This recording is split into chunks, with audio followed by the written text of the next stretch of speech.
सुंदरपुर गांव बहुत पुराना था। उसकी पीठ सालों और राजों के बोझ तले झुकी हुई थी। गांव वाले सीधे साधे लोग थे, जिनकी जिंदगी सूरज और बारिश के हिसाब से चलती थी। लेकिन सुंदरपुर पर एक साया मंडराता था, एक ठंडक जो मौसम की वजह से नहीं थी। वो था पहाड़ी पर बना हवेली। हवेली के पास कोई जाने की हिम्मत नहीं करता था। यह गांव के बिल्कुल किनारे पर खड़ा था, जहां खेत खत्म होते थे और घने जंगल शुरू।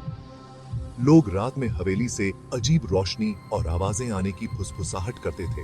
उन्होंने कहा कि यह हवेली भूतिया है, दुख और बेचैन आत्माओं की जगह है। हवेली एक बहुत बड़ा और खूबसूरत घर हुआ करता था, लेकिन अब टूट रहा था। इसकी सफेद दीवारों पर अब सीलन और टूट फूट के धब्बे थे। खूबसूरत बालकनियों पर घास फूस जमी हुई थी। टूटी खिड़कियां खाली आंखों की तरह दुनिया को घूर रही थीं। एक जमाने में भव्य रहा प्रवेश द्वार, जिसके अब दरवाजे गायब थे, एक खामोश चीख की तरह खुला हुआ लग रहा था। दिन में भी हवेली पर एक अजीब सन्नाटा छाया रहता था, जो सिर्फ पत्तों की सरसराहट और कौवों के कांव कांव से टूटता था। लेकिन रात में हवेली सचमुच जिंदा हो उठती थी। गांव वाले हवा में गूंजती भयानक हंसी और खाली कमरों में भूतों के कदमों की आहट की बात करते थे। एक उमस भरी शाम, कुछ जवान लड़के एक टिमटिमाते हुए तेल के लैंप के चारों ओर बैठे थे।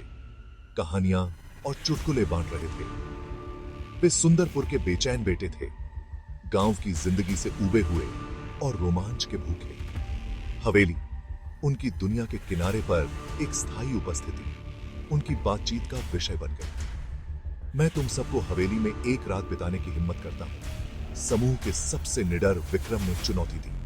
उसके शब्द हवा में लटक गए, उत्साह और डर दोनों से सराबोर एक चुनौती। बाकी लोग जवानी के आवेश में आकर हिम्मत को स्वीकार कर लेते हैं। जैसे ही चांद निकला, गांव में लंबी लंबी परछाइयां पड़ने लगीं। जवान लड़के हवेली के पास पहुंचे। अपने साहस और कुछ मिट्टी के तेल के लैंप के अलावा और कुछ नहीं लिए। उन्होंने दहलीज पार की और अंधेरे में कदम रखा। अंदर की हवा धूल और सड़न की गंध से भरी हुई थी। सन्नाटा सिर्फ उनके अपने दिलों की धड़कन से टूट रहा था। वे गूंजते हुए हॉल से सावधानी से आगे बढ़े।